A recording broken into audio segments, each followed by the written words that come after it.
Hi everyone and welcome to your midweek astrology update brought to you by 1millionnights.com. Today we have a very active and powerful sky where one of the most relevant celestial conversations is the square, an aspect of tension between the lower malefic Mars and the higher malefic Saturn.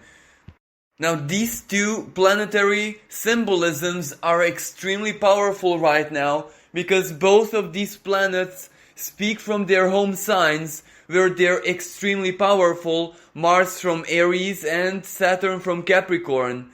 So what this means on the world stage, well, this is basically yet another massive karmic activation where the deconstruction of the old order is further advancing, further evolving.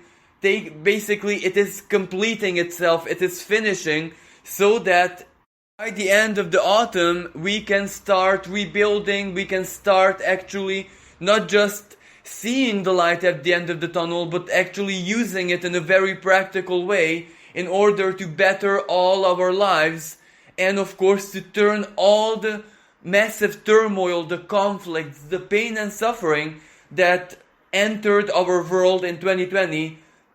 Remember the 12th of January, Saturn-Pluto conjunction, so that massive karmic pivotal moment which basically changed the whole world.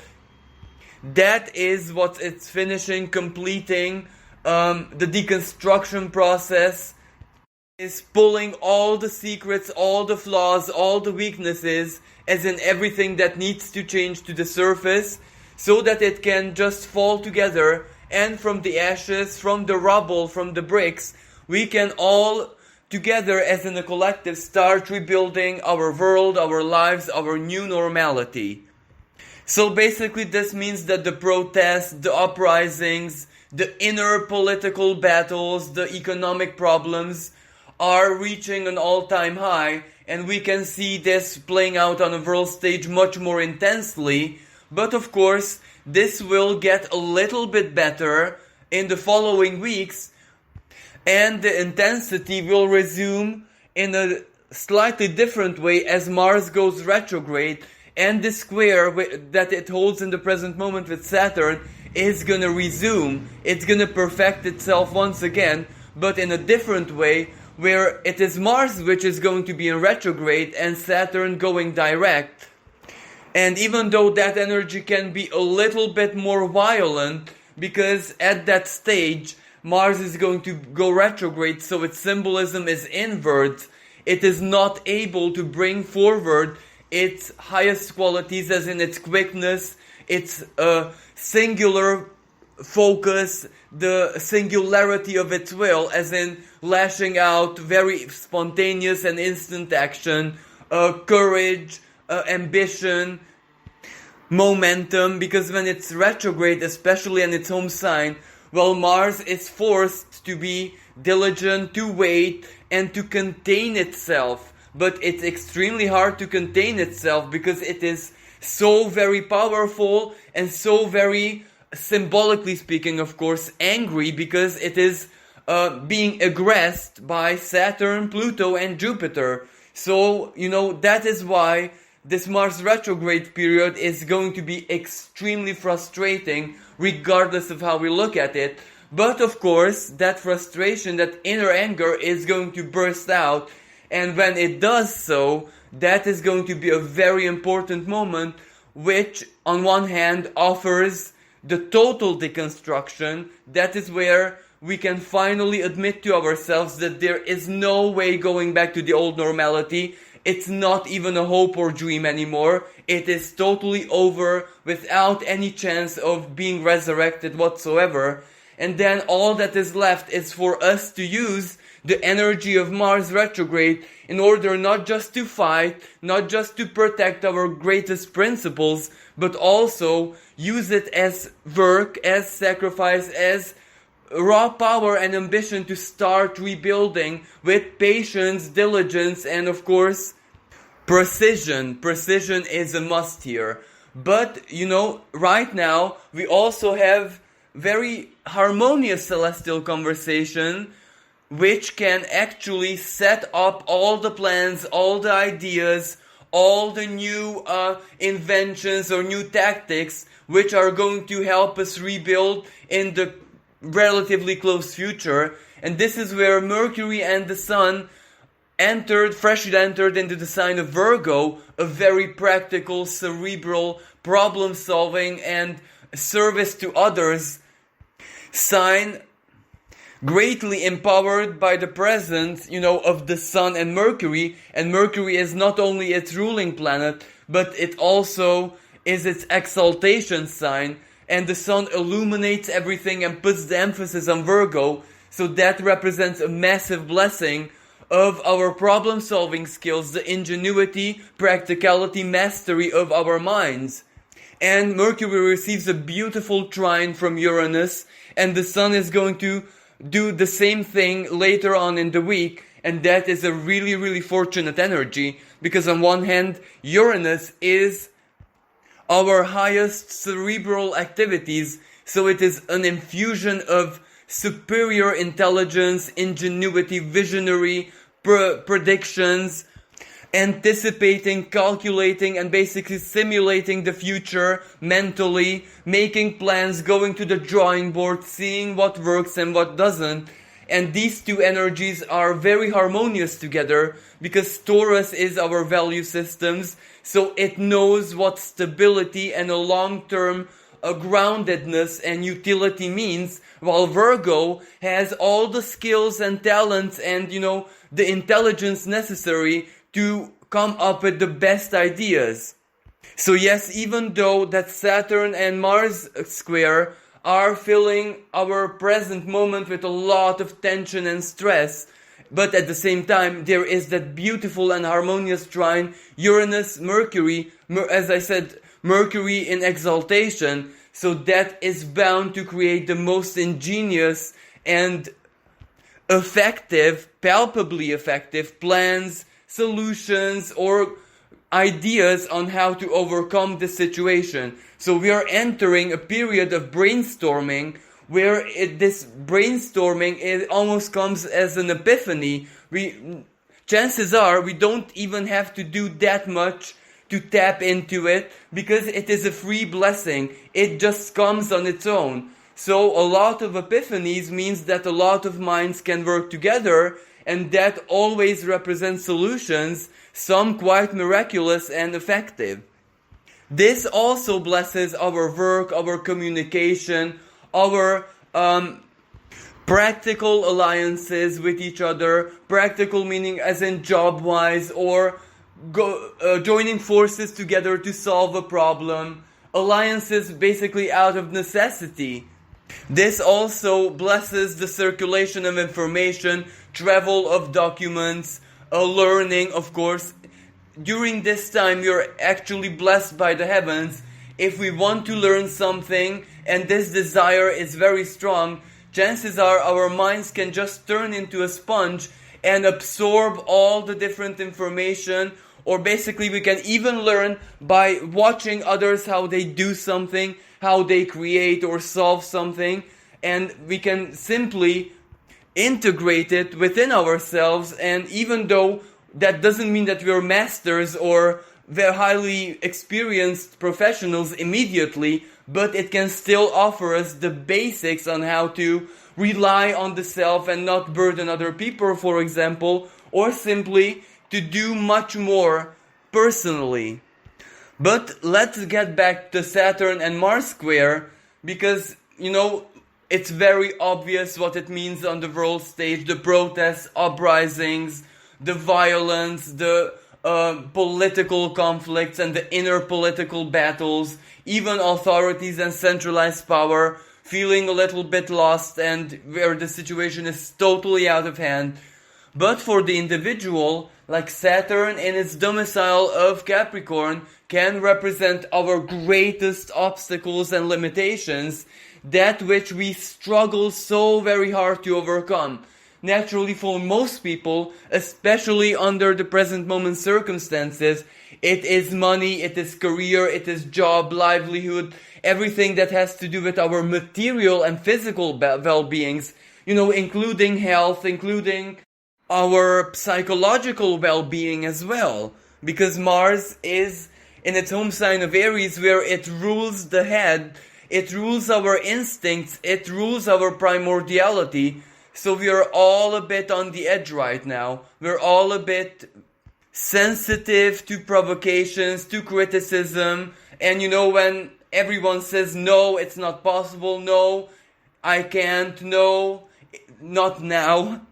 Especially not now, because Saturn, after all, is the Lord of Time.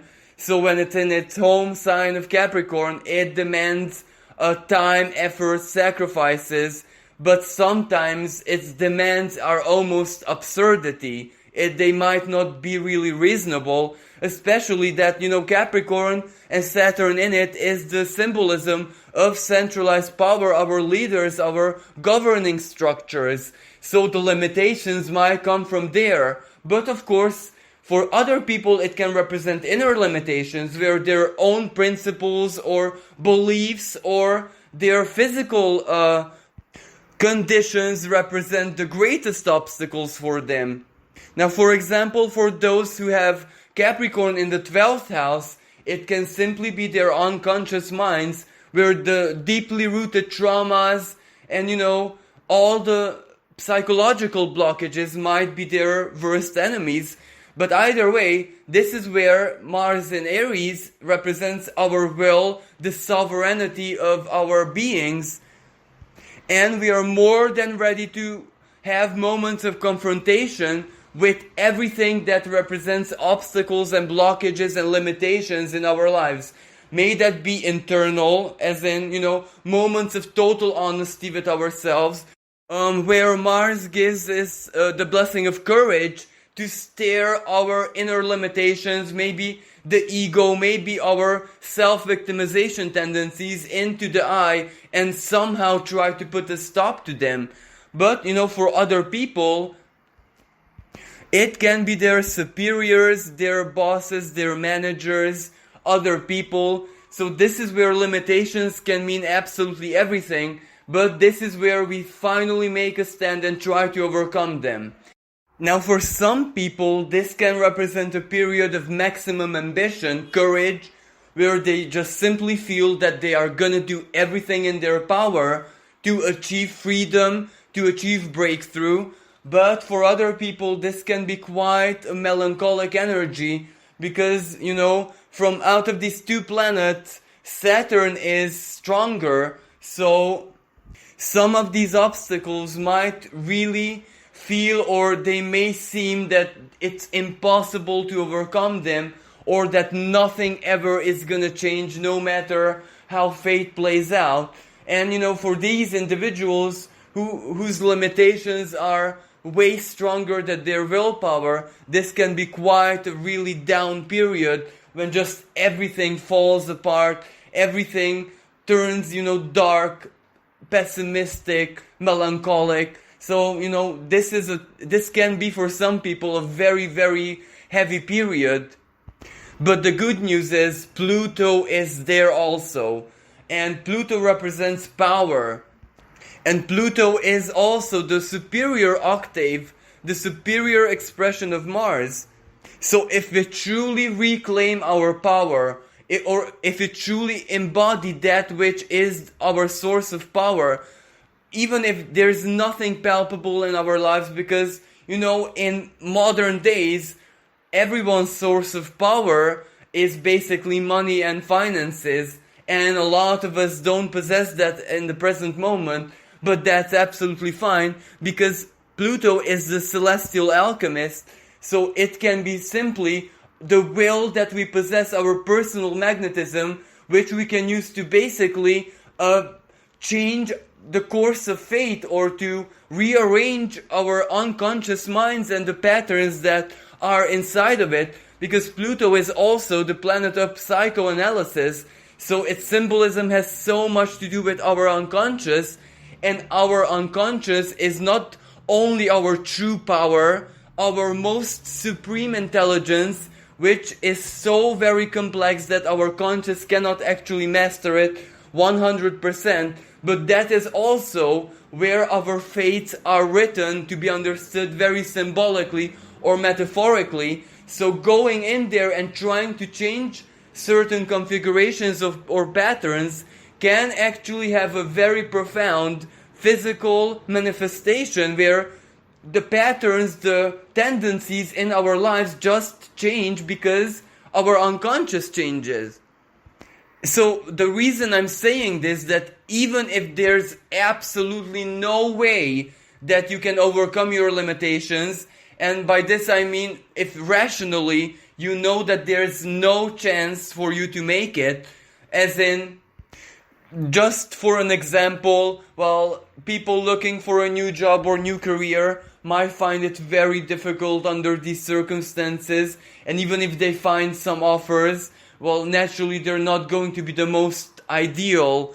Or other people who need, for example, maybe a larger sum of money for something very important, maybe for a house, for an operation, for their physical well-being. Well, resources are very scarce in the present moment. So, situations like these where rationally, palpably, according to the rules of physics, so to speak, there's no chance for breakthrough. Well, there's still an option. There is still a plan B, and that is somehow, one way or another, either with the help of a specialist, with divine guidance and divine help, or by your own ingenuity, just dwell deep within the unconscious mind and trying to change the pattern. Identify the pattern why things are not working. Maybe it's something to do with self-worth. Maybe it has to do with education, a bad psychological pattern that you inherited from your parents, something that you have seen playing out over and over and over again. Maybe it was because a teacher didn't really acknowledge your skills and talents. There can be so very many gestures, basically, which can deeply root into traumas, and that is the solution. But this is where it's a little bit more metaphysical. It's not just sheer psychology, because identifying the pattern and removing it, well, that doesn't guarantee change. It just guarantees that you are better, that you function in a different way, and maybe you gain the self-confidence that you actually should have had all along. But whenever we go deep within and rearrange the pattern, program a new one, as in based on our desires, what we deserve, what we need to experience, because only our hearts know, our deepest feelings, the very core of our emotions, basically those contain the truth of what we have to experience in this life. Because whatever we need to experience in this earthly life is what we're attracted towards. So we love it, we desire it, we wish nothing more than to experience it. Of course, it is imperative to discern, to make the difference between illusionary desires. For example, if we want that big fancy car just because our neighbor has it and we deserve it as well, well, that is not something fated, absolutely not. But if we had like a childhood dream and a big attraction towards something, and we're trying to live that all throughout life, well, that is definitely something that we have to experience in this life, and that is what we have to program deep within our unconscious mind. This is just an example telling you that even if physical reality shows absolutely no possibility and no way out, still the unconscious mind holds that potential to even counter or break or defeat reality and rearrange it. But of course, many other people might not necessarily feel very down and bothered by the Mars and Saturn square, because on and off this energy has been in the sky all throughout last week and this week. So we kind of got used to it. But there is another energy which is just as painful, where Venus is standing across the sky from Jupiter, Venus is the lower benefic and Jupiter is the higher benefic, so bestower of blessings. And whenever these two planets converse in tension, well, it might represent bad news for our hearts, because this can represent the energy of disillusion, heartbreak, just losing optimism, hope, losing, those positive, optimistic vibes. It can also represent, falling out of love with your partner if you're in a long-term relationship. Because, chances are, maybe this opposition is going to reveal to you an emotional truth which was never really there. It was just a figment of both of your imaginations.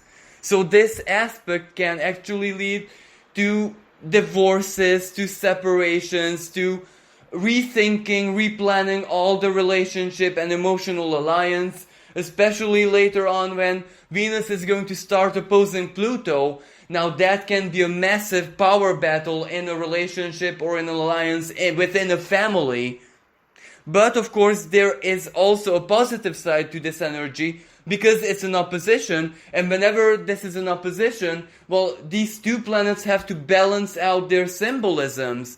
For example, one way this opposition can be beneficiary, well, for example, Jupiter in Capricorn might represent your skills, your virtues, your true worth as a professional, and Venus in Cancer, maybe you're not appreciated as you deserve. And when these two planets balance out their symbolisms, maybe Jupiter can just infuse you with good fortune or a massive opportunity where suddenly, unexpectedly, because of a lucky breakthrough, you can just benefit from a karmic reflection of your true worth. It can be where, the divine just shows you that you're much more valuable. Venus, of course, may that represent self-worth or currency, as in your material situation, so it can represent an honest approach, but seen through the eyes of the universe, not necessarily our own subjectivity. And another way this energy can play out is from a purely financial perspective, because when these two planets speak to each other like this, well, it can represent the necessity to make an investment. It can also represent a financial loss, but it's not really a loss, because it is basically needing to make an investment. And Jupiter is the planet of generosity. Maybe that investment is in your children, in your family. Someone needs support, someone needs a little bit of money or a loan or something. This can also represent solidarity, but it is a loss because you have to sacrifice it, surrender it. But it's also very positive because you help with it someone who you love dearly, so it's definitely positive. And finally, a totally different expression of this energy has to do with love and compassion, because Venus in the sign of Cancer is all about romance, a pure unconditional love, a little bit like Neptune in his home sign of Pisces. After all, Venus is the lower octave of Neptune, and also these two planets speak together in perfect harmony. So Venus is basically empowered and infused with pure spiritual power by Neptune, and this is a really, really good energy. So that is why this can also represent an emotional wake-up call, where basically you discover within yourself that you're way more, let's say, emotionally mature, valuable, way more beautiful on the inside that you could have ever imagined. And this is a massive change.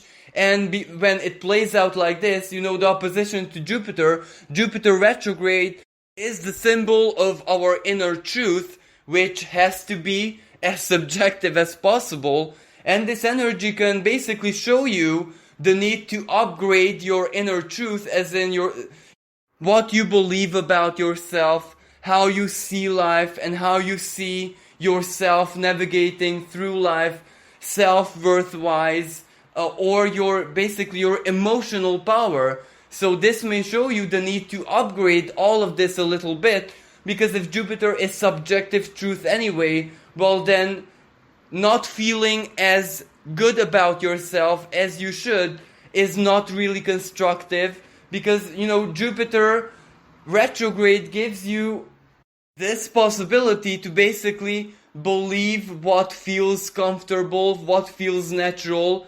Don't allow external reality, as in Jupiter in the sign of Capricorn, where it is in fall, it is debilitated. Don't allow physical reality to be your judge, to be your mirror, to reflect your true worth, because worth is illusionary by nature.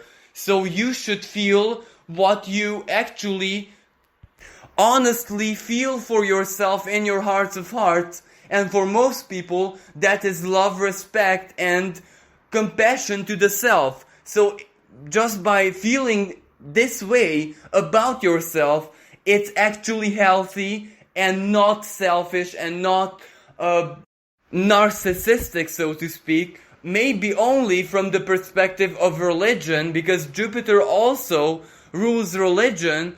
And now that it's in retrograde, it has to go back and change, rearrange its own patterns. So if religion manipulated people to have a very low sense of self-worth, well, this is where now Jupiter is offering the wake-up call. Well, religion is highly subjective, and you are basically the judge in your own life. You determine what is true and or not in your own personal life, and even the divine wants it to be that way. So go on and change what you believe about yourself. And this can be a massive blessing.